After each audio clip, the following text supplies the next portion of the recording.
বিশ্বখ্যাত ক্রীড়া সামগ্রী প্রস্তুতকারক প্রতিষ্ঠান নাইকির সঙ্গে 2038 সাল পর্যন্ত চুক্তি নবায়ন করেছে 5 বারের বিশ্ব চ্যাম্পিয়ন ব্রাজিল। নবায়নের আগে সর্বশেষ চুক্তিটি ছিল 2026 সাল পর্যন্ত। নতুন করে আরও 12 বছরের জন্য চুক্তি বাড়ালো ব্রাজিল।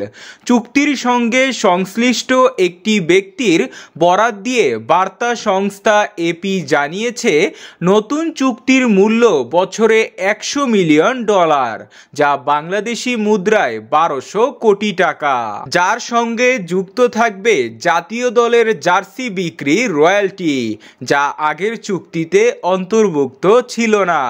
এই নতুন চুক্তির আওতায় সিবিএফ প্রথমবারের মতো বিশ্বের বিভিন্ন স্থানে তাদের পণ্য লাইসেন্স করায় এবং অনুমোদিত স্টোর খোলার সুযোগ পাবে।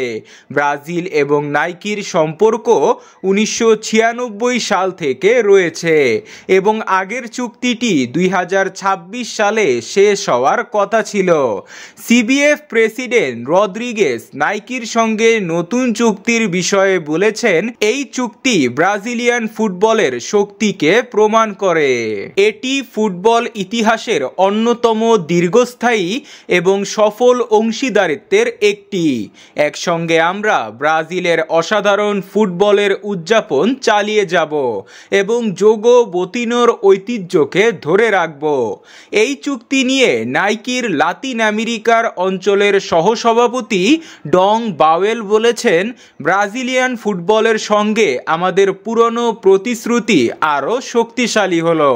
এই চুক্তি শুধুমাত্র ব্রাজিলের পুরুষ এবং মহিলা জাতীয় ফুটবল দলে নয়, বরং বিচ ফুটবল এবং ফুটসাল দলগুলোর ক্ষেত্রেও প্রযোজ্য।